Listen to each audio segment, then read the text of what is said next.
Hello दोस्तों, स्वागत है आप सभी का आपके अपने YouTube channel study non stop पर। कैसे हैं आप लोग? उम्मीद करता हूं आप लोग अच्छे होंगे और आपकी तैयारी अच्छे से चल रही होगी। तो जैसा कि आप सभी को पता है, यूथ कंपटीशन टाइम्स की जो बुक है, इसके क्वेश्चंस हम लोग कर रहे हैं। जीके की इस बुक में 3100 वस्तुनिष्ठ प्रश्न हैं और इन सभी प्रश्नों को हम लोग जो है कर रहे हैं। और इसमें जो है अभी हम लोग का टॉपिक चल रहा है मॉडर्न हिस्ट्री, आधुनिक भारत। इसका एक पार्ट खत्म हो चुका है, दूसरा पार्ट हम लोग आज करेंगे, जिसमें 101 से लेकर के 200 तक ये 100 क्वेश्चंस हम लोग करेंगे। लगभग 1 घंटे में जो है कंप्लीट हो जाएंगे और वो भी व्याख्या के साथ। तो इसमें जो क्वेश्चंस है आप देख सकते हैं, ये आरआरबी 2020 के पहले जो ऑनलाइन परीक्षाएं हुई हैं, रेलवे की जितनी ऑनलाइन परीक्षाएं हुई हैं 2020 के पहले, तो उनका जो है 360 प्रश्नों का इसमें टॉपिक वाइज संकलन है। तो ये जो क्वेश्चंस हैं बेहद इंपॉर्टेंट है आपके आने वाली परीक्षा के लिए, चाहे आप ग्रुप डी की तैयारी कर रहे हो या रेलवे एनटीपीसी सीबीटी 2 का आपका आने वाला एग्जाम है, तो उन सभी के लिए बेहद महत्वपूर्ण क्लास है ये। तो वीडियो को लास्ट तक देखिएगा दोस्तों। और दोस्तों, अगर वीडियो आपको अच्छा लगे तो एक लाइक जरूर कर दीजिएगा। तो दोस्तों आइए शुरुआत करते हैं। पहला क्वेश्चन है आपके स्क्रीन पर, डैश में सर विलियम जोन्स ने एशियाटिक सोसाइटी ऑफ बंगाल की स्थापना की। तो एशियाटिक सोसाइटी ऑफ बंगाल की स्थापना कब हुई ये यहाँ पे बताना है। तो दोस्तों, एशियाटिक सोसाइटी ऑफ बंगाल, इसकी स्थापना किसने की थी? तो विलियम जोन्स ने इसकी स्थापना की थी। और कब की थी? तो इन्होंने जो है 15 जनवरी 1784 को इसकी स्थापना की थी। और ये कहाँ पे है? तो ये जो है कोलकाता के फोर्ट विलियम में स्थित है। कहाँ पे? कोलकाता के फोर्ट विलियम में जो है ये स्थित है। तो यहाँ पे इसका राइट आंसर क्या हो जाएगा दोस्तों?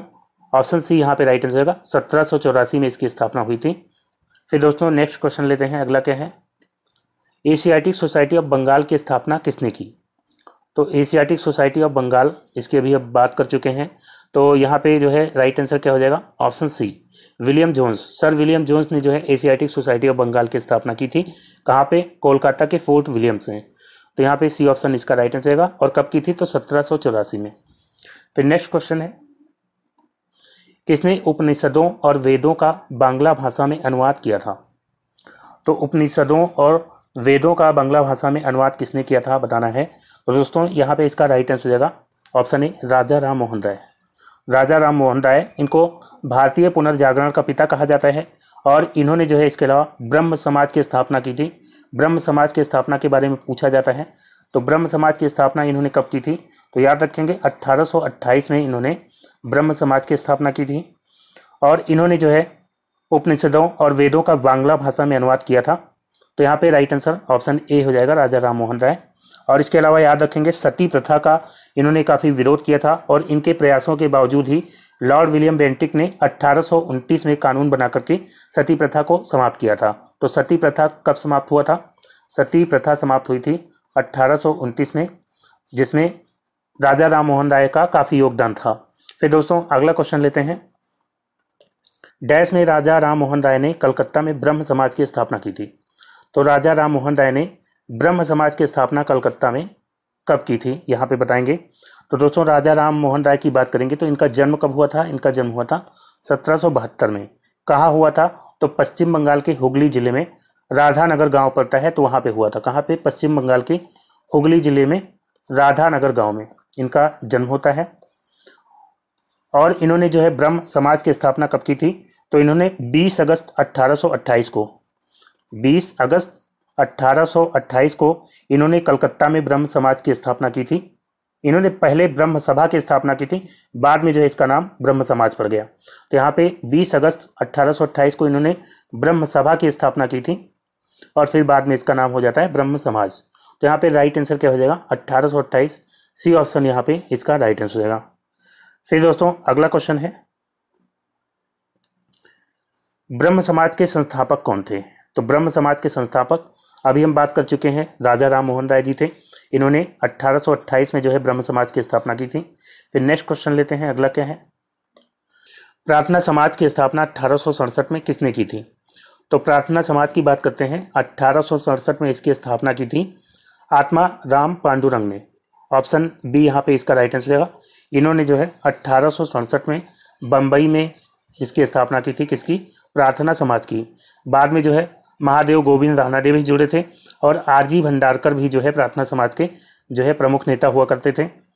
और इस समाज का उद्देश्य क्या था? तो प्रार्थना समाज का जो मुख्य उद्देश्य था जाति प्रथा का विरोध बाल विवाह पर रोक और इसके अलावा विधवा विवाह और स्त्री शिक्षा आदि को प्रोत्साहन करना, ये जो है प्रार्थना समाज का उद्देश्य था। फिर दोस्तों नेक्स्ट क्वेश्चन है, the servant of India society के संस्थापक कौन थे? तो the servant of India society, इसकी स्थापना की गई थी गोपाल कृष्ण गोखले के द्वारा। कब की गई थी? तो 12 जून 1905 को इसकी स्थापना की गई थी, the servant of India society, और इसकी स्थापना महाराष्ट्र में की गई थी। तो यहाँ पे राइट आंसर क्या हो जाएगा? गोपाल कृष्ण गोखले, यानी GK गोखले। यहाँ पे बी ऑप्शन इसका राइट आंसर हो जाएगा, GK गोखले। फिर दोस्तों अगला क्वेश्चन है, दयानंद सरस्वती निम्नलिखित में से किस मिशन के संस्थापक थे? तो दयानंद सरस्वती, इनकी बात करते हैं तो इनका जन्म कहाँ हुआ था? तो इनका जन्म हुआ था गुजरात के मोरवी जिले में। गुजरात के मोरवी जिले में इनका जन्म हुआ था। कब हुआ था? तो याद रखेंगे 12 फरवरी 1824 को उनका जन्म हुआ था। और इनका बचपन का नाम था मूल शंकर इनका बचपन का नाम था। और इन्होंने जो है 1875 में मुंबई में जो है मुंबई में आर्य समाज की स्थापना की थी। कहाँ पे? मुंबई में इन्होंने आर्य समाज की स्थापना की थी। तो यहाँ पे राइट आंसर क्या हो जाएगा? ऑप्शन सी इसका राइट आंसर हो जाएगा, आर्य समाज की स्थापना इन्होंने की थी। वेदों की ओर लौटो, ये नारा किसने दिया था? तो वेदों की ओर लौटो, ये नारा दिया था दयानंद सरस्वती जी ने। और इसके अलावा याद रखेंगे इनकी एक पुस्तक है सत्यार्थ प्रकाश जो है ये किसकी पुस्तक है? तो ये पुस्तक है स्वामी दयानंद सरस्वती जी की। फिर दोस्तों अगला क्वेश्चन लेते हैं। अगला क्वेश्चन क्या है, सती प्रथा पर प्रतिबंध लगाने के लिए किस वर्ष अधिनियम पारित किया गया था? तो सती प्रथा पर रोक लगाने के लिए अधिनियम पारित किया गया था 1829 में। यहाँ पे सी ऑप्शन इसका राइट आंसर हो जाएगा। और किसके कार्यकाल में? तो याद रखेंगे लॉर्ड विलियम बेंटिक के कार्यकाल में जो है ये अधिनियम पारित हुआ था 1829 में। और उसके बाद जो है सती प्रथा पर रोक लगा दी गई थी। और इसमें जो है काफ़ी ज़्यादा प्रयास किया गया था राजा राम मोहन राय जी के द्वारा। राजा राम मोहन राय जो कि ब्रह्म समाज के संस्थापक थे, तो इन्होंने जो है इसको रोक लगवाने में काफ़ी योगदान दिया था। फिर दोस्तों अगला क्वेश्चन है, निम्नलिखित में से किसने हिंदू धर्म के कई अनुष्ठानों के खिलाफ प्रचार किया था? जैसे कि मूर्ति पूजा, जन्म से जाति, पशु बलि और वेदों को पढ़ने के लिए महिलाओं पर प्रतिबंध। तो इनके खिलाफ जो है प्रचार किसने किया था? तो दोस्तों यहाँ पे राइट आंसर हो जाएगा ऑप्शन बी, स्वामी दयानंद सरस्वती, जिन्होंने वेदों की ओर लौटो ये नारा दिया था। तो इन्होंने जो है बताया था कि वेद जो है समग्र ज्ञान के स्रोत हैं। और इन्होंने 1875 में इन्होंने आर्य समाज की स्थापना की थी। और इस समाज के द्वारा इन्होंने छुआछूत, मूर्ति पूजा, पशु बलि और इसके अलावा और भी जो धार्मिक कुरीतियाँ थीं उनका विरोध किया था। तो यहाँ पे बी ऑप्शन इसका राइट आंसर है स्वामी दयानंद सरस्वती। फिर नेक्स्ट क्वेश्चन है, रामकृष्ण मिशन की स्थापना किसने की थी? तो दोस्तों रामकृष्ण मिशन की स्थापना की गई थी स्वामी विवेकानंद जी के द्वारा। कब की गई थी? तो 1897 में। कहाँ पे? तो वेल्लूर में।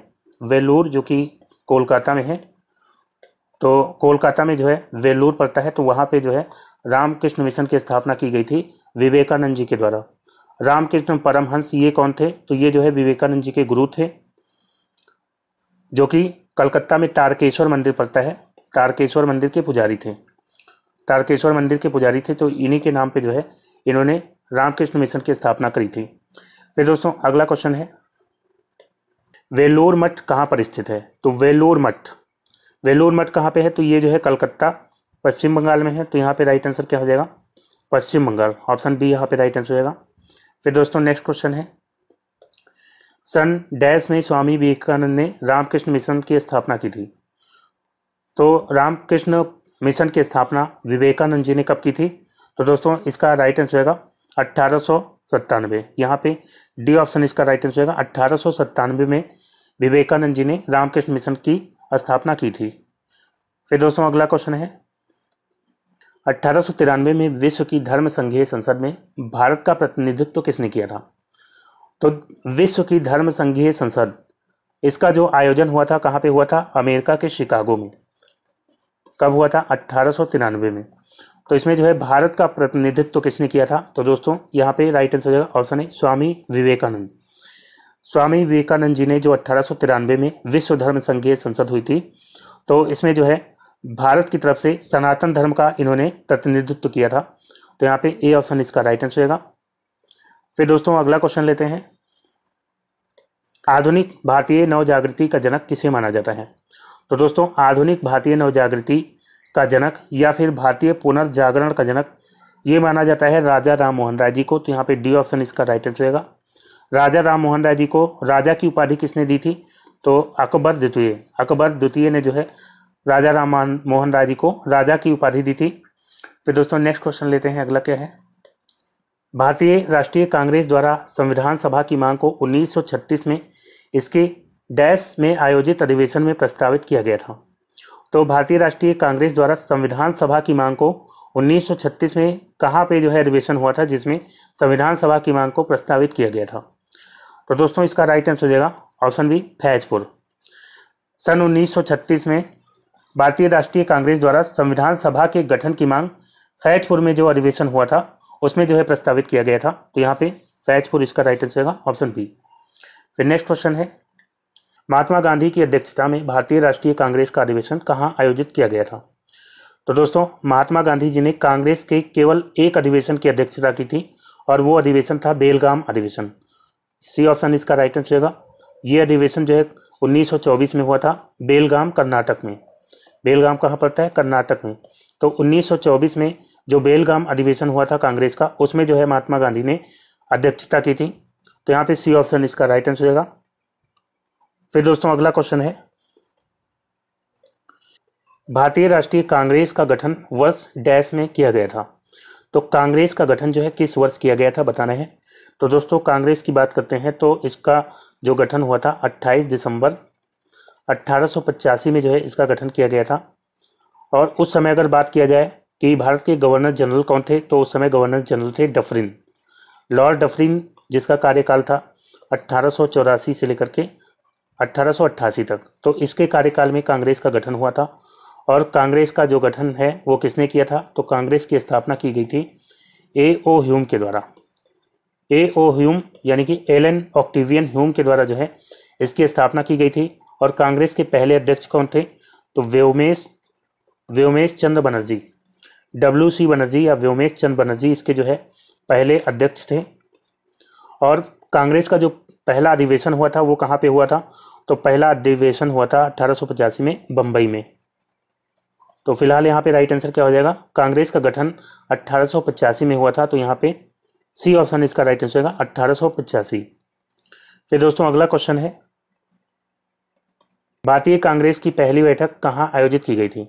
तो कांग्रेस की पहली बैठक कहाँ पे आयोजित की गई थी? मैंने अभी आपको बताया कि बम्बई में जो है पहली बैठक आयोजित की गई थी। तो यहाँ पे सी ऑप्शन राइट आंसर होगा, बॉम्बे में जो है 1885 में पहली बैठक आयोजित की गई थी। पहली बैठक के अध्यक्ष कौन थे? तो WC बनर्जी जो है पहली बैठक के अध्यक्ष थे। पहली, दूसरी, तीसरी ये सब याद रख सकते हैं इस ट्रिक के द्वारा, बक मई बक।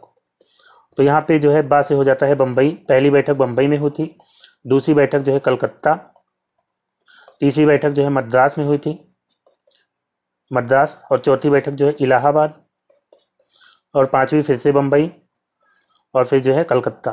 तो इस तरह से आप इसको याद रख सकते हैं। फिर दोस्तों अगला क्वेश्चन है, भारतीय राष्ट्रीय कांग्रेस के प्रथम मुस्लिम अध्यक्ष कौन थे?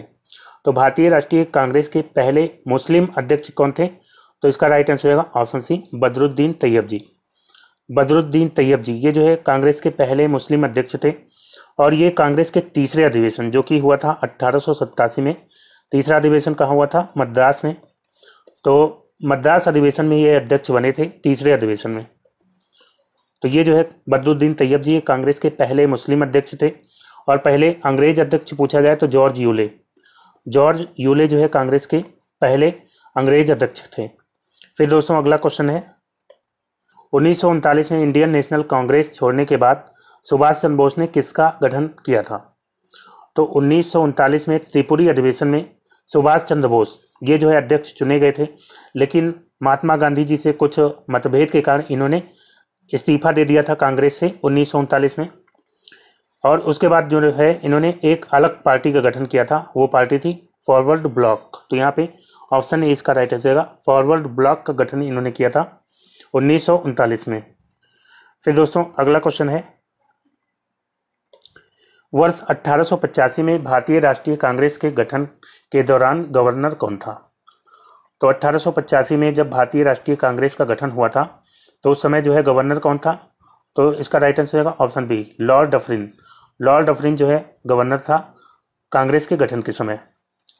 फिर दोस्तों अगला क्वेश्चन है, स्वतंत्रता काल अवधि के दौरान कांग्रेस के अध्यक्ष कौन थे? तो दोस्तों स्वतंत्रता प्राप्ति के समय जो है कांग्रेस के अध्यक्ष थे JB. Kripalani. D option right answer होगा जे.बी. कृपलानी।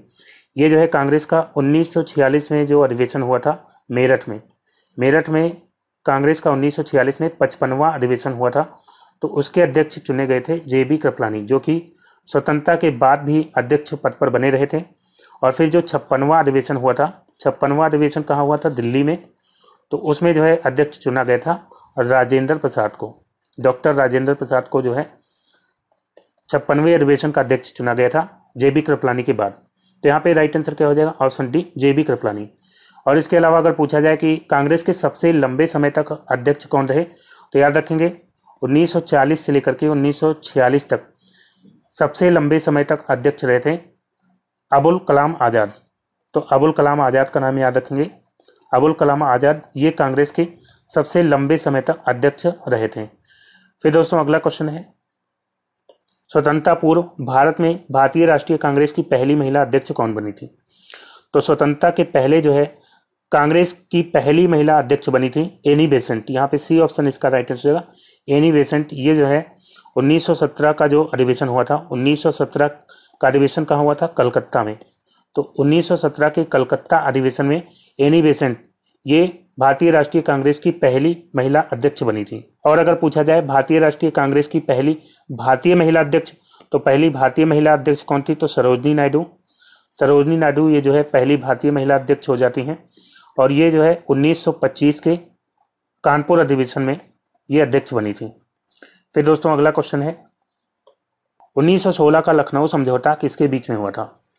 तो 1916 का जो लखनऊ अधिवेशन हुआ था उसमें जो है किसके बीच में समझौता हुआ था? ऑप्शन दिए गए, भारतीय राष्ट्रीय कांग्रेस और ब्रिटिश सरकार, नरमपंथी और चरमपंथी, भारतीय राष्ट्रीय कांग्रेस और इंडिया मुस्लिम लीग, और फिर जो है ब्रिटिश सरकार और ऑल इंडिया मुस्लिम लीग। तो दोस्तों यहाँ पे इसका राइट आंसर होगा ऑप्शन सी, भारतीय राष्ट्रीय कांग्रेस और ऑल इंडिया मुस्लिम लीग के बीच में समझौता हुआ था 1916 के अधिवेशन में। और इसमें इसके अलावा जो है गरम दल और नरम दल के बीच में भी समझौता हुआ था, लेकिन यहाँ पे चरमपंथी दिया गया है, नरमपंथी और चरमपंथी, जबकि यहाँ गरमपंथी होता तो आंसर ये सही हो सकता था। तो यहाँ पे सी ऑप्शन इसलिए राइट आंसर है भारतीय राष्ट्रीय कांग्रेस और ऑल इंडिया मुस्लिम लीग। और जो लखनऊ समझौता हुआ था 1916 का, इसकी अध्यक्षता किसने की थी? तो इसकी अध्यक्षता की थी अंबिका चरण मजूमदार। अंबिका चरण मजूमदार ने जो लखनऊ अधिवेशन हुआ था 1916 का, उसकी अध्यक्षता की थी। और इसके अलावा पूछा जाता है कि गरम दल और नरम दल ये किस अधिवेशन में अलग अलग हुए थे? तो 1907 का जो सूरत अधिवेशन हुआ था, इसमें कांग्रेस जो है नरम दल और गरम दल में विभाजित हो गया था। फिर दोस्तों अगला क्वेश्चन है, स्वतंत्र भारत में राष्ट्रीय कांग्रेस की पहली महिला अध्यक्ष कौन थी? तो स्वतंत्रता के बाद जो है कांग्रेस की पहली महिला अध्यक्ष कौन बनी थी बताना है यहाँ पे। तो दोस्तों इसका राइट आंसर रहेगा इंदिरा गांधी। स्वतंत्रता के बाद जो है कांग्रेस की पहली महिला अध्यक्ष बनी थी इंदिरा गांधी। और कब बनी थी? तो एक बार ये 1959 में बनी थी थोड़े समय के लिए, फिर लगभग 20 साल बाद जो है 1978 में ये बनी थी फिर से। और इसके अलावा ये जो है भारत की पहली महिला प्रधानमंत्री भी बनी थी। तो यहाँ पे राइट आंसर क्या हो जाएगा? स्वतंत्रता के बाद भारतीय राष्ट्रीय कांग्रेस की पहली महिला अध्यक्ष बनी थी इंदिरा गांधी। फिर नेक्स्ट क्वेश्चन है, भारतीय राष्ट्रीय कांग्रेस के पहले अध्यक्ष कौन थे? तो भारतीय राष्ट्रीय कांग्रेस के पहले अध्यक्ष यहाँ पे पूछा गया है। तो कांग्रेस के पहले अध्यक्ष बनाए गए थे व्योमेश चंद्र बनर्जी, WC बनर्जी या व्योमेश चंद्र बनर्जी, ये जो है कांग्रेस के पहले अध्यक्ष बने थे। A.O. ह्यूम ये जो है कांग्रेस के संस्थापक थे, इन्होंने स्थापना की थी। और दादा भाई नौरोजी की बात करते हैं तो ये जो है दूसरे अध्यक्ष थे कांग्रेस के, और ये कांग्रेस के पहले पारसी अध्यक्ष थे। अगर पूछा जाए कांग्रेस के पहले पारसी अध्यक्ष कौन थे, तो कांग्रेस के पहले पारसी अध्यक्ष थे दादा भाई नौरोजी, और ये कांग्रेस के दूसरे अध्यक्ष थे। और इन्होंने जो है कलकत्ता अधिवेशन में जो है पहली बार अध्यक्षता की थी। फिर दोस्तों अगला क्वेश्चन है 1885 में भारतीय राष्ट्रीय कांग्रेस की स्थापना किसके द्वारा की गई थी? तो कांग्रेस की स्थापना किसके द्वारा की गई थी? एलन ऑक्टेवियन ह्यूम के द्वारा। तो यहाँ पे ए ऑप्शन इसका राइट आंसर होगा।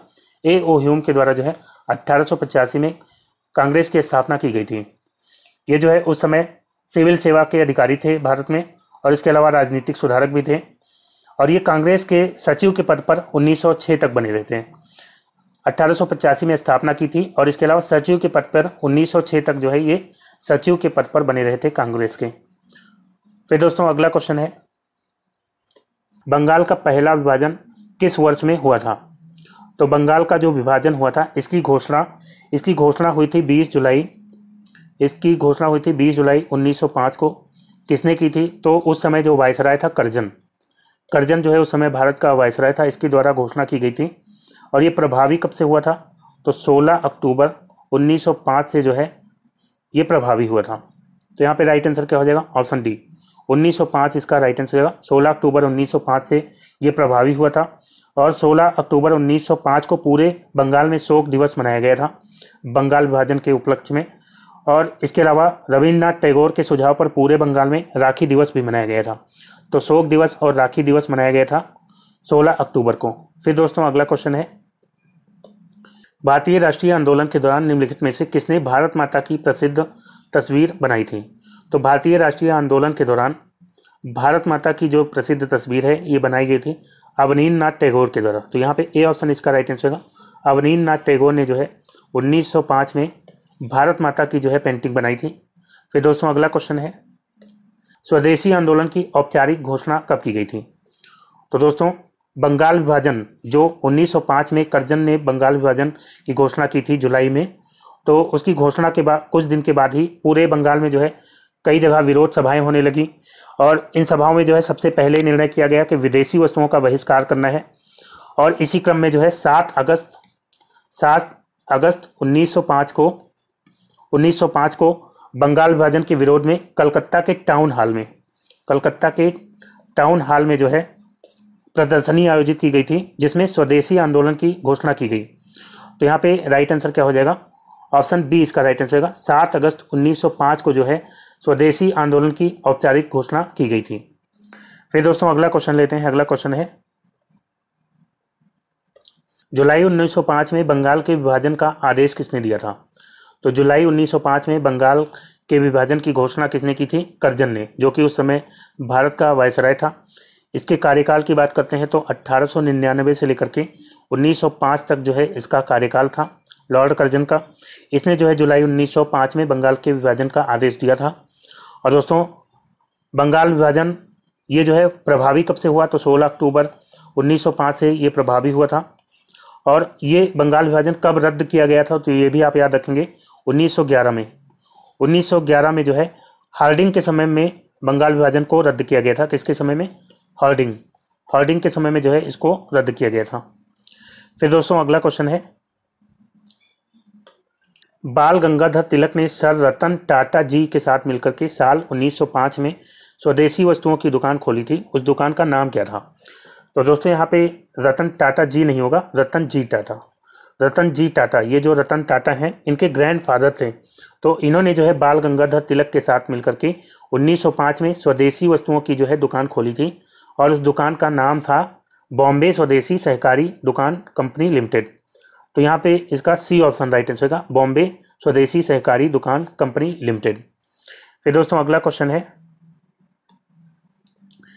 विपिन चंद्र पाल सहित 3 लोकप्रिय स्वतंत्रता सेनानी लाल बाल पाल के रूप में जाने जाते थे, उनमें से अन्य 2 कौन थे? तो लाल बाल पाल ये जो है गरम दल के नेता माने जाते थे। तीनों जो है लोकप्रिय स्वतंत्रता सेनानी थे। और इसमें जो है एक तो विपिन चंद्र पाल, जो पाल हैं ये विपिन चंद्र पाल हो जाते हैं, और लाल कौन हो जाते हैं? तो लाल हो जाते हैं लाला लाजपत राय, और बाल हो जाते हैं बाल गंगाधर तिलक। तो यहाँ पे बी ऑप्शन इसका राइट आंसर रहेगा, विपिन चंद्र पाल, बाल गंगाधर तिलक और लाला लाजपत राय ये जो है लाल बाल पाल के रूप में जाने जाते थे। तो यहाँ पे बी ऑप्शन इसका राइट आंसर हो जाएगा। फिर दोस्तों अगला क्वेश्चन है लाला लाजपत राय का निवास स्थान है। तो लाला लाजपत राय इनका निवास स्थल कहाँ पे है? उत्तर प्रदेश, आंध्र प्रदेश, पंजाब, हरियाणा।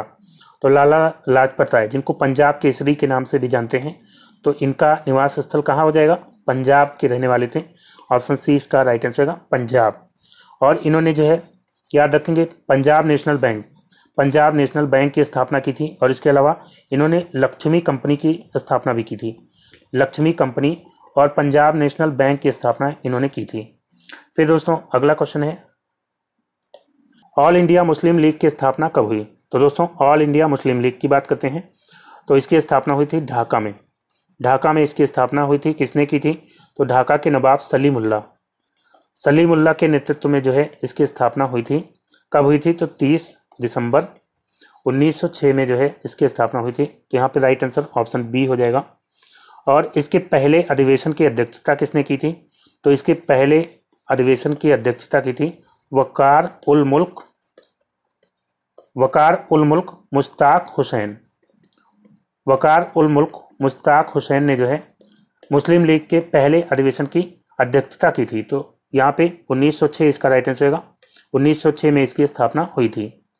फिर दोस्तों अगला क्वेश्चन है, नई दिल्ली को देश की राजधानी कब बनाया गया था? तो दोस्तों नई दिल्ली को देश की राजधानी बनाने की घोषणा हुई थी 1911 में।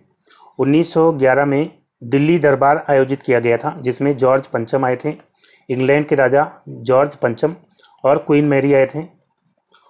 तो इन्होंने जो है एक तो बंगाल विभाजन को रद्द किया था, 1911 में जो है बंगाल विभाजन को रद्द किया था, और इसके अलावा दिल्ली को देश की राजधानी बनाने की घोषणा की थी। और ये कब आए थे? तो ये आए थे 12 दिसंबर 1911 को ये जो है भारत आए थे।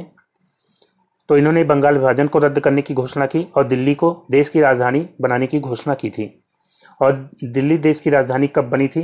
तो 1 अप्रैल 1912 को जो है दिल्ली देश की राजधानी बनी थी। किसके समय में? तो लॉर्ड हार्डिंग के समय में।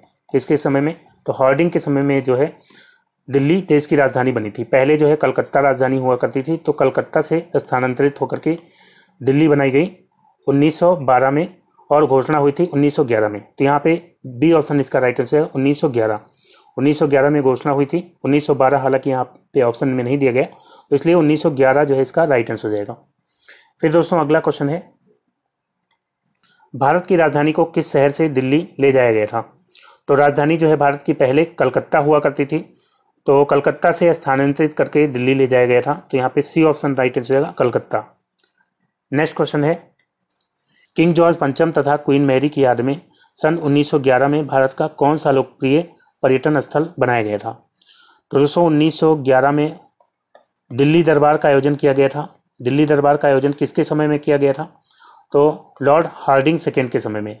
लॉर्ड हार्डिंग सेकेंड के समय में दिल्ली दरबार का आयोजन किया गया था, जिसमें किंग जॉर्ज पंचम और क्वीन मैरी आए थे। और इन्हीं के आने के उपलक्ष्य में जो है गेट वे ऑफ इंडिया का निर्माण किया गया था। तो यहाँ पे बी ऑप्शन इसका राइट आंसर होगा गेट वे ऑफ इंडिया, जिसका निर्माण कहाँ पे किया गया था? मुंबई में। फिर दोस्तों अगला क्वेश्चन है, गेट वे ऑफ इंडिया कहाँ पर स्थित है? तो गेट वे ऑफ इंडिया ये कहाँ पे है? तो मुंबई इसका राइट आंसर होगा। फिर नेक्स्ट क्वेश्चन लेते हैं, अगला क्या है, होम रूल लीग आंदोलन के संस्थापक कौन थे? तो दोस्तों होम रूल लीग आंदोलन की बात करते हैं तो इस आंदोलन को चलाया गया था बाल गंगाधर तिलक के द्वारा और एनी बेसेंट के द्वारा। तो यहाँ पे एनी बेसेंट ऑप्शन में है, तो एनी बेसेंट इसका राइट आंसर हो जाएगा। तिलक की बात करते हैं तो तिलक ने जो है 28 अप्रैल 1916 में जो है होम रूल लीग आंदोलन की स्थापना की थी। कहाँ पे? पूना में। और इसका अध्यक्ष बनाया था जोसेफ बैप्टिस्टा को अध्यक्ष बनाया था। और सचिव बनाया था किसको? सचिव बनाया था NC केलकर को जो है सचिव बनाया था। और एनी बेसेंट की बात करते हैं तो एनी बेसेंट ने जो है सितंबर 1916 में जो है इसकी स्थापना की थी। कहाँ पे? मद्रास के अड्यार में जो है इसकी स्थापना की थी होम रूल लीग आंदोलन की। तो इन्होंने मद्रास में की थी और इसकी अध्यक्ष जो है ये खुद थी। और सचिव किसको बनाया था? तो सचिव बनाया था अरुण डेल को जो है सचिव बनाया था। फिर दोस्तों अगला क्वेश्चन है, 1915-16 में स्थापित होम रूल लीग निम्नलिखित में से किसकी सहायक इकाई के रूप में कार्य करती थी? तो जो होम रूल लीग थी ये किसकी सहायक इकाई के रूप में कार्य करती थी? तो दोस्तों यहाँ पे इसका राइट आंसर हो जाएगा ऑप्शन बी, भारतीय राष्ट्रीय कांग्रेस। भारतीय राष्ट्रीय कांग्रेस की जो है सहायक इकाई के रूप में कार्य करती थी होम रूल लीग। फिर दोस्तों अगला क्वेश्चन है, निम्नलिखित में से कौन हिंदुस्तान सोशलिस्ट रिपब्लिकन एसोसिएशन का सदस्य नहीं था? तो हिंदुस्तान सोशलिस्ट रिपब्लिकन एसोसिएशन, जिसको शॉर्ट में HSRA के नाम से जानते हैं, इसकी स्थापना कब हुई थी? तो 10 सितंबर 1928 को इसकी स्थापना हुई थी। और इसके स्थापना में जो है भगत सिंह, भगवती चरण बोहरा, चंद्रशेखर आज़ाद, सुखदेव, ये जो है ये लोग थे, इन्होंने इसकी स्थापना की थी। किसके नेतृत्व में? चंद्रशेखर आज़ाद के नेतृत्व में जो है इसकी स्थापना हुई थी। तो यहाँ पे राइट आंसर क्या हो जाएगा? चंद्रशेखर आज़ाद, भगत सिंह, सुखदेव, ये जो है हिंदुस्तान सोशलिस्ट रिपब्लिकन एसोसिएशन के सदस्य थे, लेकिन नाना साहिब नहीं थे। ये जो है 1857 की क्रांति से संबंधित थे। तो यहाँ पे डी ऑप्शन इसका राइट आंसर हो जाएगा। फिर दोस्तों अगला क्वेश्चन है, हिंदुस्तान सोशलिस्ट रिपब्लिकन एसोसिएशन की स्थापना किसके द्वारा की गई थी? तो दोस्तों यहाँ पे ऑप्शन दिए गए सुभाष चंद्र बोस, VD सावरकर, जयप्रकाश नारायण, भगत सिंह। तो यहाँ पे डी ऑप्शन इसका राइट आंसर हो जाएगा, भगत सिंह यहाँ पे इसका राइट आंसर हो जाएगा। फिर दोस्तों अगला क्वेश्चन है, काकोरी ट्रेन डकैती कौन से वर्ष में हुई थी? तो काकोरी ट्रेन डकैती ये किस वर्ष हुई थी? तो ये हुई थी 1925 को। सी ऑप्शन यहाँ पे इसका राइट आंसर हो जाएगा। और काकोरी ट्रेन डकैती की बात करते हैं दोस्तों, तो इससे पहले अक्टूबर 1924 में, अक्टूबर 1924 की बात है, अक्टूबर 1924 में जो है सचिन नाथ सान्याल और इसके अलावा राम प्रसाद बिस्मिल और चंद्रशेखर आज़ाद, इन लोगों ने मिलकर के HRA की स्थापना की थी। HRA यानी कि हिंदुस्तान रिपब्लिकन एसोसिएशन। तो HRA के सदस्यों ने मिलकर के 9 अगस्त 1925 को सहारनपुर से लखनऊ जो ट्रेन जा रही थी उसका सरकारी खजाना इन लोगों ने लूटा था। तो इसी को जो है काकोरी कांड के नाम से जानते हैं। तो यहाँ पे ये जो है 1925 इसका राइट आंसर होगा।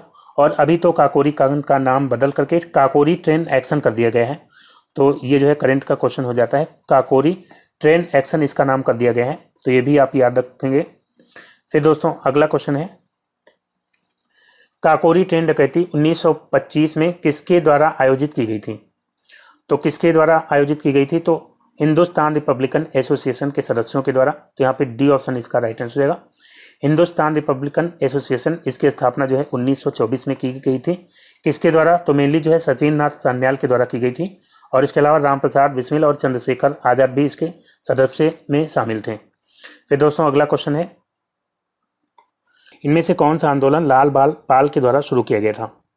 तो लाल बाल पाल के द्वारा शुरू किया गया था स्वदेशी आंदोलन। यहाँ पे डी ऑप्शन राइट हो जाएगा, स्वदेशी आंदोलन। तो दोस्तों बंगाल विभाजन के विरोध में लाला लाजपत राय और बाल गंगाधर तिलक और विपिन चंद्र पाल, इनके द्वारा 17 अगस्त 1905 को जो है 17 अगस्त 1905 को शुरू किया गया था स्वदेशी आंदोलन। तो यहाँ पे डी ऑप्शन इसका राइट आंसर होगा।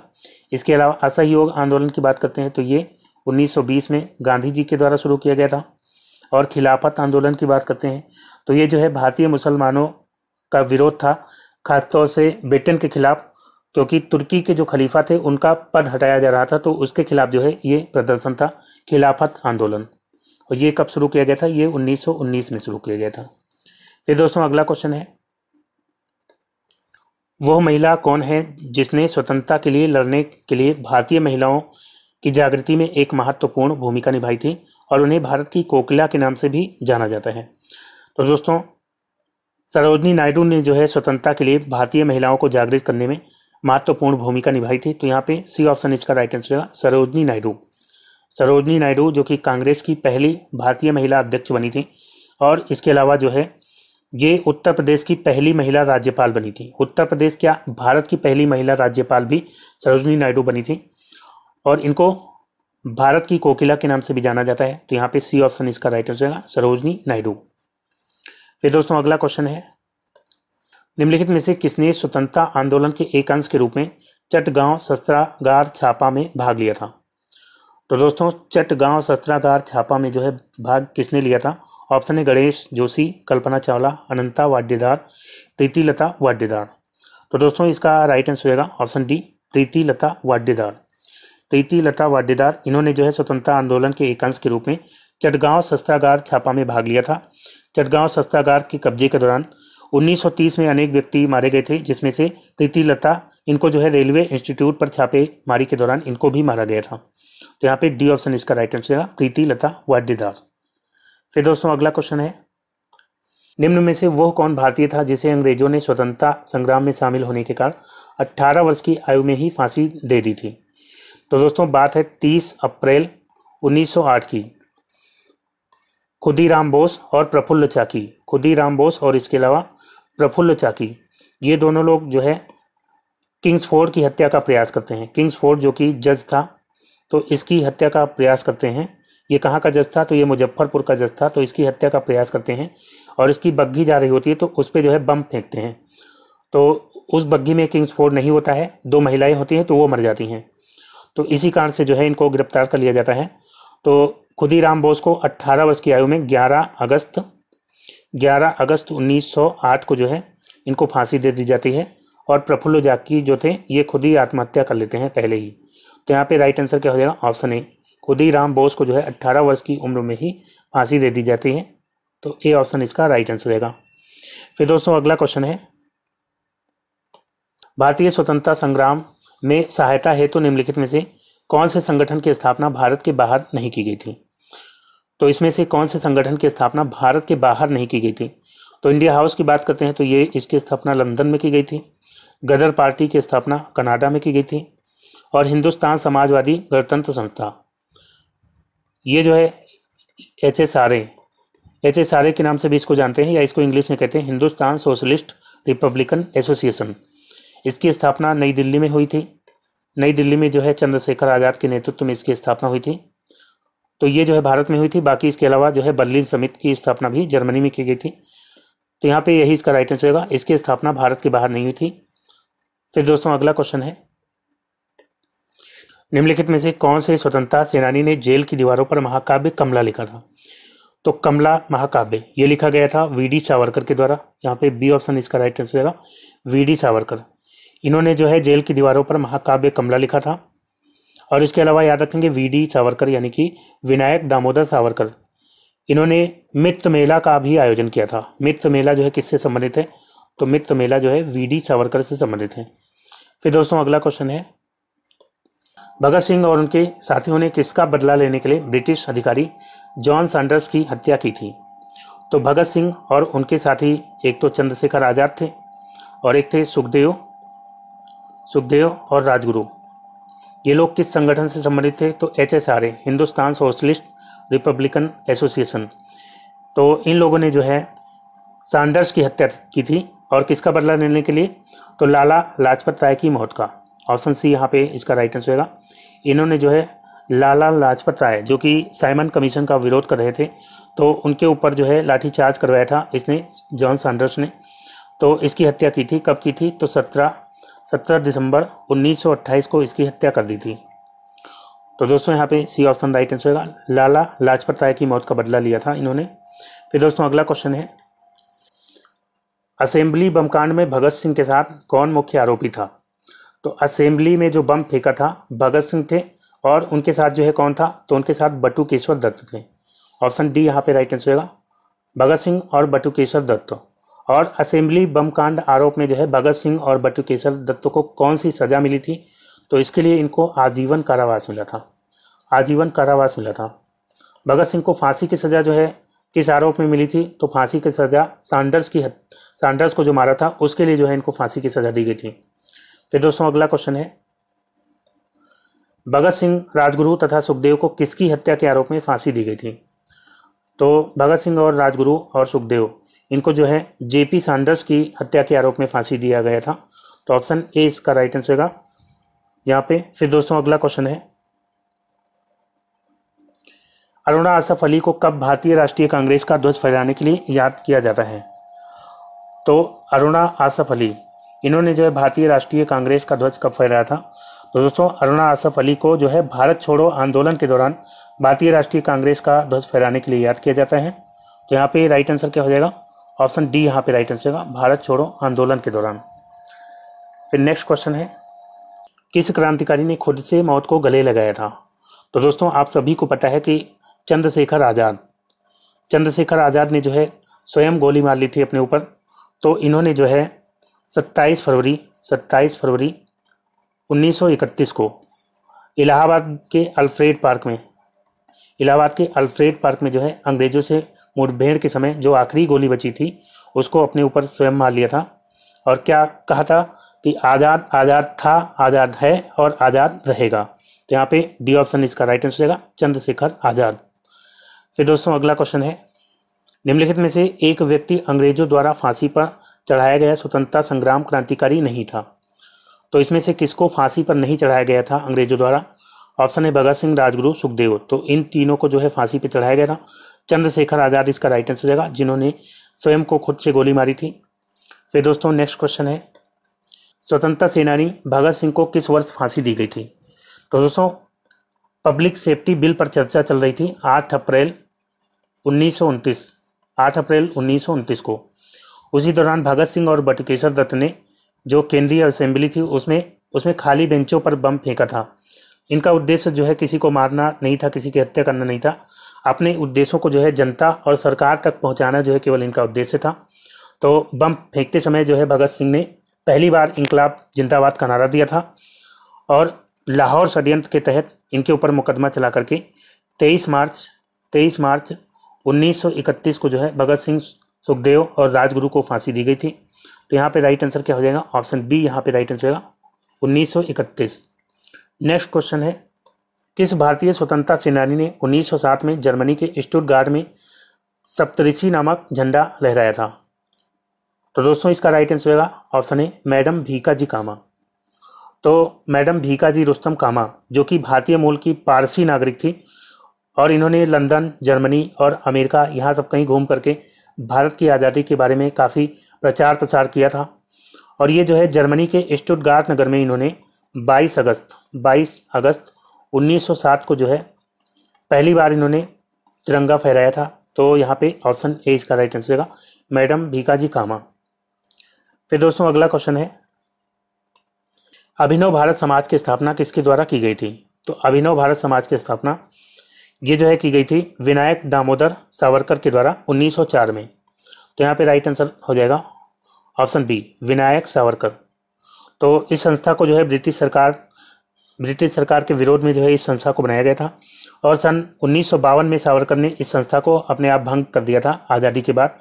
इन्होंने कहा था कि स्वतंत्रता प्राप्ति का लक्ष्य पूरा हो गया है, तो अब इसकी कोई ज़रूरत नहीं है। तो अभिनव भारत समाज, इसकी स्थापना विनायक दामोदर सावरकर ने की थी। बी ऑप्शन यहाँ पे राइट आंसर हो जाएगा। फिर नेक्स्ट क्वेश्चन है, रोलेट एक्ट को किस वर्ष पारित किया गया था? तो रोलेट एक्ट की बात करते हैं तो भारत में जो है क्रांतिकारियों के प्रभाव को खत्म करने के लिए ब्रिटिश सरकार ने 1917 में जो है सिडनी रोलेट की अध्यक्षता में जो है एक कमेटी गठित करी थी और इस कमेटी की रिपोर्ट के अनुसार जो है 17 मार्च 1919 को रोलेट एक्ट पारित किया गया था।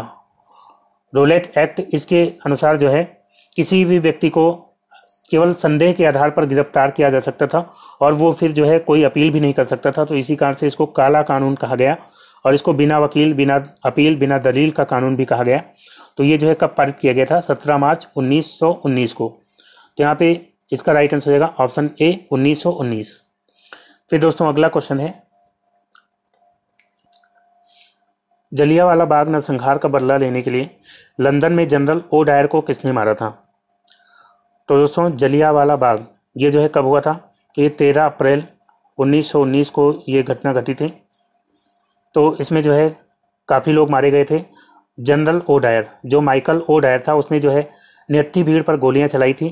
तो उसी का बदला लेने के लिए जो है सरदार ऊधम सिंह ने जो है 1940 में 21 साल बाद जो है 1940 में लंदन जा करके इसको मारा था। किसको? ओ डायर को जो है इसको मारा था। और इसी कारण से 31 जुलाई 1940 को ऊधम सिंह को मृत्युदंड दिया गया था। तो यहाँ पे बी ऑप्शन इसका राइट आंसर हो जाएगा, सरदार ऊधम सिंह ने जो है मारा था किसको? जनरल ओ डायर को। फिर दोस्तों अगला क्वेश्चन है,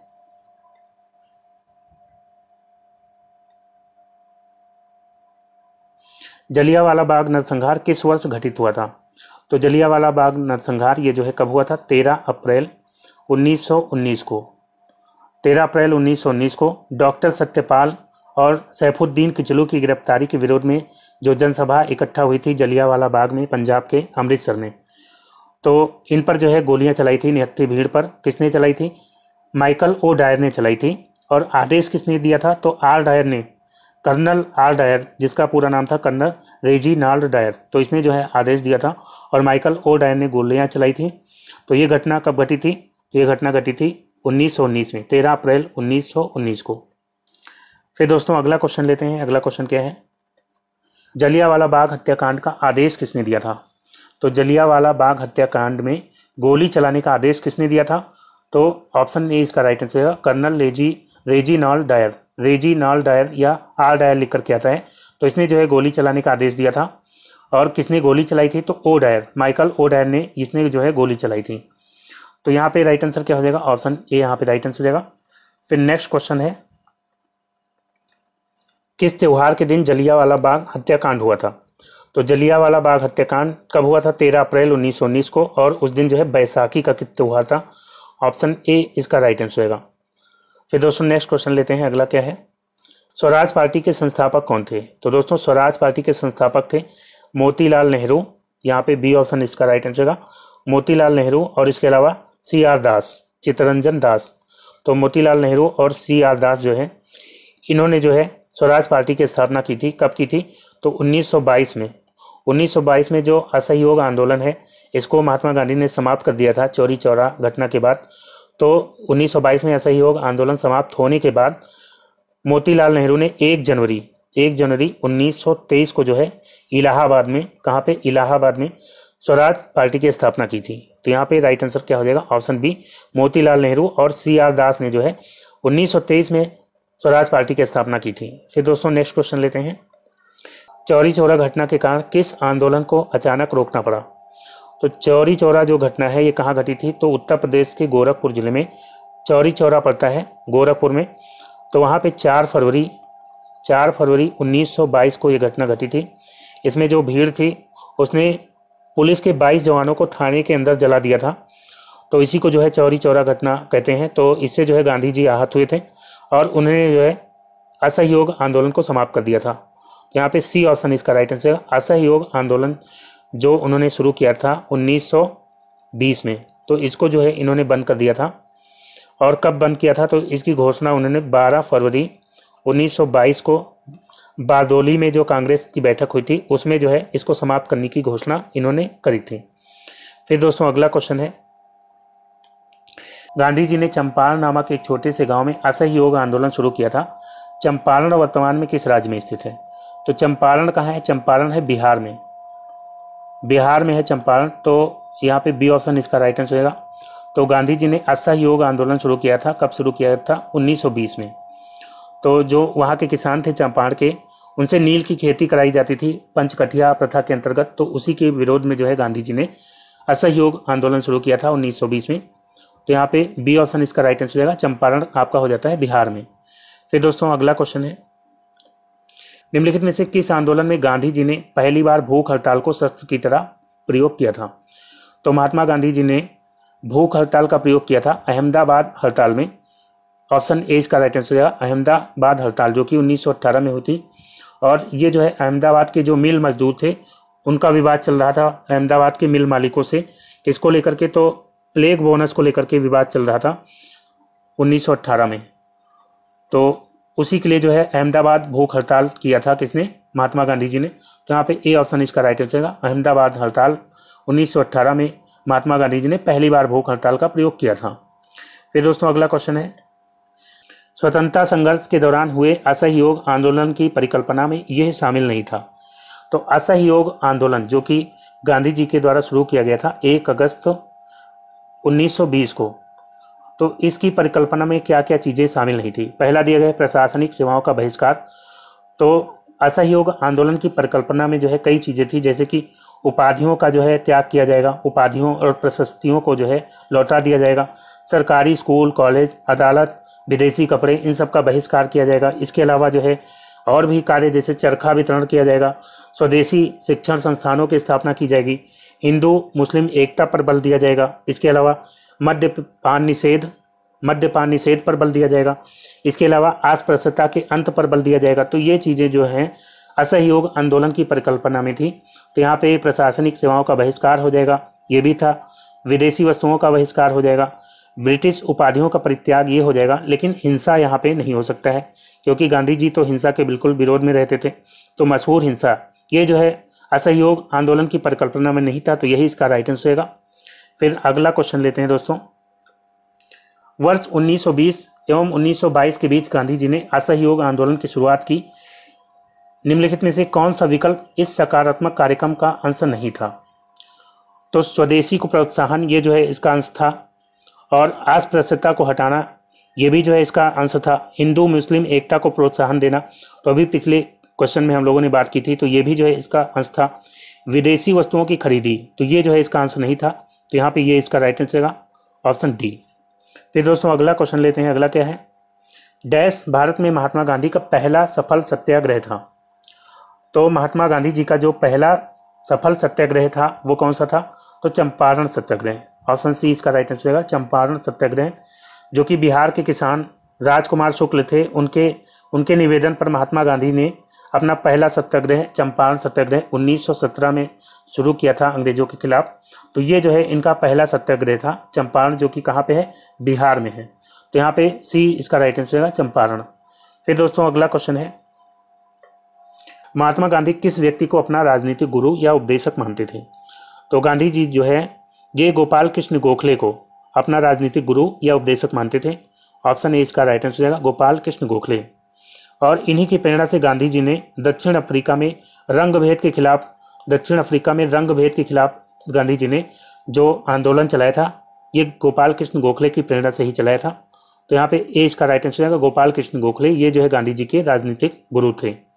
फिर नेक्स्ट क्वेश्चन है, किस वर्ष दक्षिण अफ्रीका से महात्मा गांधी भारत वापस आए थे? तो महात्मा गांधी जो है भारत कब वापस आए थे? तो ये जो है 9 जनवरी 1915 को भारत वापस आए थे साउथ अफ्रीका से। तो इसलिए जो है 9 जनवरी को भारतीय प्रवासी दिवस भी मनाया जाता है। 9 जनवरी को हर साल जो है भारतीय प्रवासी दिवस मनाते हैं। तो यहाँ पे राइट आंसर क्या हो जाएगा? ऑप्शन सी 1915 इसका राइट आंसर हो जाएगा। फिर 1917 में इन्होंने पहला सत्याग्रह चलाया था अपना चंपारण सत्याग्रह। फिर दोस्तों अगला क्वेश्चन लेते हैं। अगला क्या है? अली बंधु, शौकत अली और मोहम्मद अली द्वारा भारत में किस आंदोलन का नेतृत्व किया गया था?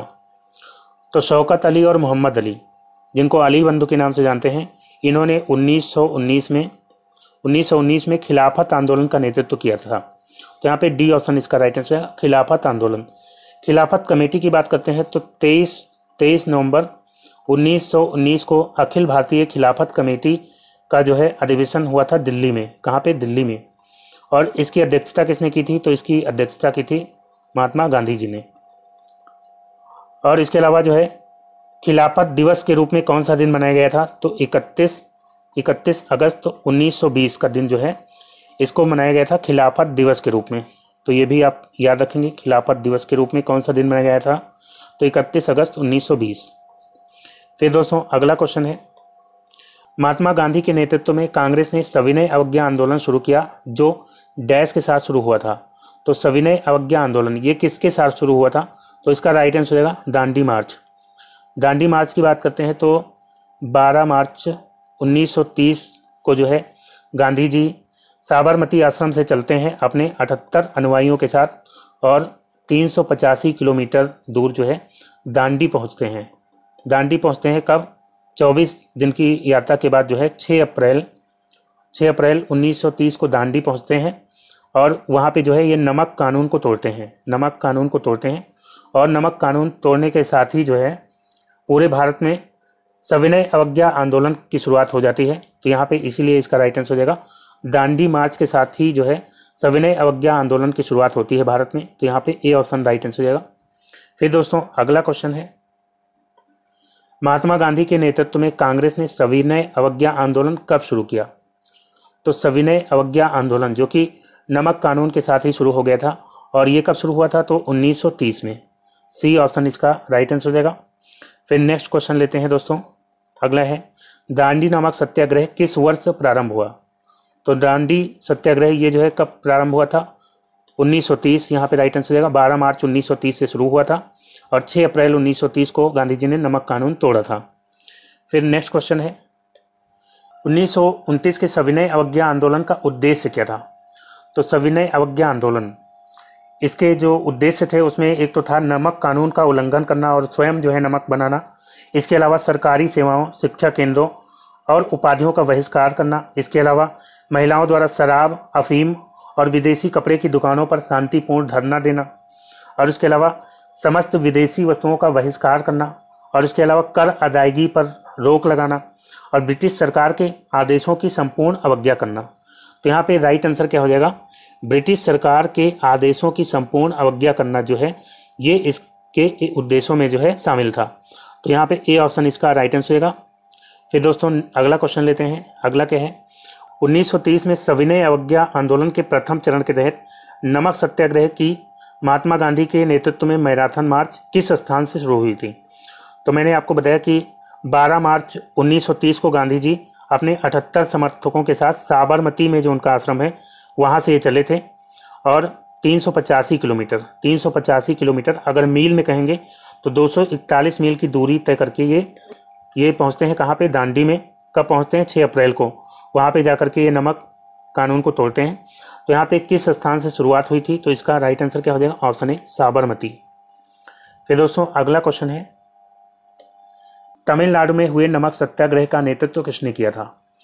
तो नमक सत्याग्रह एक तो जो है गांधी जी ने अहमदाबाद में किया था और उसी दौरान 1930 में ही सी राजगोपालाचारी ने जो है इन्होंने तमिलनाडु में नागपट्टनम के पास वेदरनयम पड़ता है। तो नागपट्टनम के पास वेदरनयम पड़ता है। तो वेदरनयम में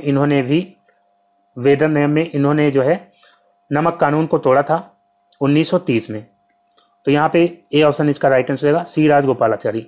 और इसको जो है क्या कहते हैं? वेदरनयम मार्च कहते हैं इसको। जैसे गुजरात का जो गांधी जी का था उसको कहते हैं दांडी मार्च, इसी तरह से इसको कहते हैं वेदरनयम मार्च। फिर दोस्तों अगला है साइमन कमीशन का 1927 में बहिष्कार क्यों किया गया? तो साइमन कमीशन इसकी घोषणा जो है होती है 8 नवंबर 1927 को इसकी घोषणा होती है और इसमें जो है जितने भी सदस्य थे सभी अंग्रेज सदस्य थे, कोई भारतीय सदस्य इसमें नहीं शामिल था। तो इसलिए जो है 1927 के कांग्रेस अधिवेशन में ये फैसला लिया गया कि इसका विरोध किया जाएगा। तो जब ये भारत आता है 3 फरवरी 1928 को जब ये भारत आता है तो भारत में इसका जो है काफ़ी विरोध होता है। तो यहाँ पे इसका राइट आंसर क्या हो जाएगा? इसका विरोध क्यों होता है? क्योंकि इसमें भारतीय मूल का कोई सदस्य नहीं था। तो बी ऑप्शन इसका राइट आंसर होगा, क्योंकि आयोग में कोई भारतीय मूल का सदस्य नहीं था। फिर दोस्तों अगला क्वेश्चन लेते हैं। अगला क्या है?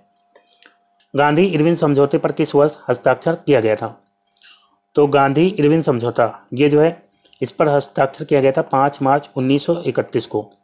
द्वितीय गोलमेज सम्मेलन से पहले 5 मार्च 1931 को इरविन, जो कि उस समय भारत के वायसराय थे, इरविन और महात्मा गांधी के बीच में जो है एक राजनीतिक समझौता किया गया था जिसको गांधी इरविन समझौता के नाम से जाना जाता है।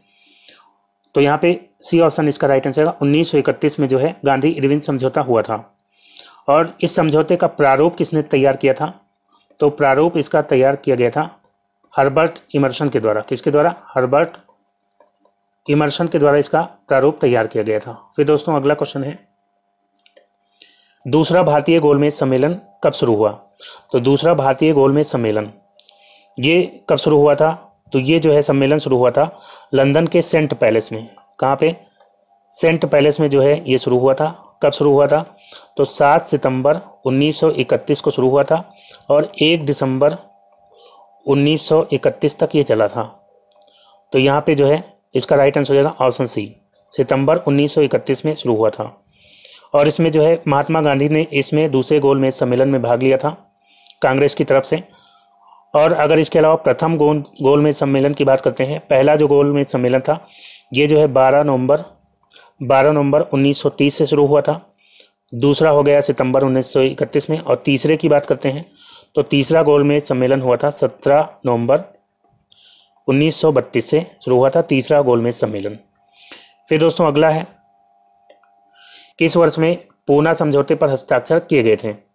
तो पूना समझौता, जिसको पूना पैक्ट के नाम से जानते हैं, ये समझौता हुआ था 26 सितंबर 1932 को ये समझौता हुआ था। किसके बीच में? तो गांधी जी के बीच में, गांधी जी और अंबेडकर के बीच में ये समझौता हुआ था। और समझौता किसको लेकर के था? तो अंबेडकर जो है पृथक निर्वाचन मंडल चाहते थे दलितों के लिए, तो गांधी जी ऐसा नहीं चाहते, तो इसलिए जो है ये पूना पैक्ट हुआ था। तो फिर अंबेडकर जी राजी हो जाते हैं दलितों के आरक्षण सिद्धांत के लिए। ठीक है, तो यहाँ पे 1932 इसका राइट आंसर होगा, 1932। फिर नेक्स्ट क्वेश्चन है, 1939 में सुभाष चंद्र बोस द्वारा शुरू की गई पार्टी का नाम क्या था? तो सुभाष चंद्र बोस द्वारा जो शुरू की गई पार्टी थी, कौन सी थी? भारतीय कम्युनिस्ट पार्टी, भारतीय socialist party, all India Forward block या आज़ाद हिंद फौज?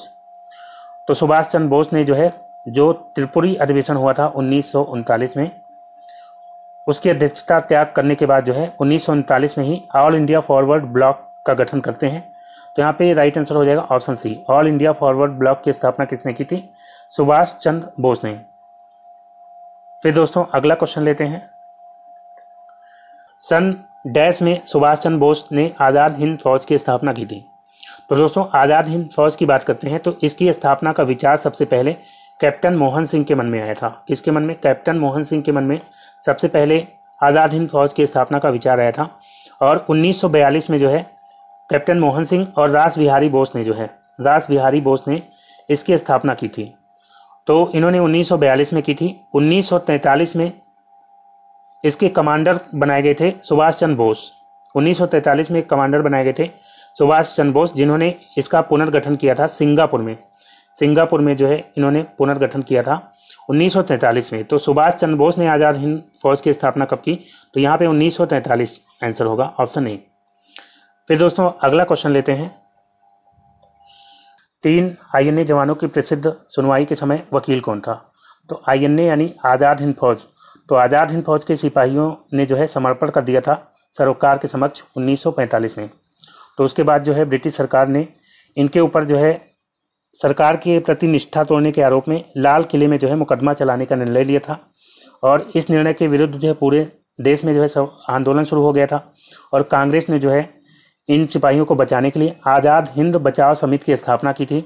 और बचाव पक्ष के वकीलों में जो है भूला भाई देसाई, इनका जो है नाम प्रमुखता से लिया जाता है। तो बी ऑप्शन इसका राइट आंसर होगा, भूला भाई देसाई। और इसके अलावा जो है इनका साथ दिया था तेज बहादुर सप्रू ने, KN काटजू ने, और इसके अलावा जवाहरलाल नेहरू ने भी अदालत में बहस की थी। तो फिलहाल यहाँ पे भूला भाई देसाई ऑप्शन में है, तो ये इसका राइट आंसर होगा। तो दोस्तों आज का वीडियो यहीं पे समाप्त करता हूँ। उम्मीद करता हूँ वीडियो आपको अच्छा लगा होगा। अगर दोस्तों वीडियो आपको अच्छा लगा हो तो लाइक और शेयर जरूर करिएगा। और जो दोस्त नए हैं चैनल पर, चैनल को सब्सक्राइब करके नोटिफिकेशन बेल को ऑन कर लीजिए, ताकि अगला वीडियो अपलोड होते ही उसका नोटिफिकेशन आपको सबसे पहले मिल जाए। तो मिलते हैं नेक्स्ट वीडियो में, तब तक के लिए goodbye and take care.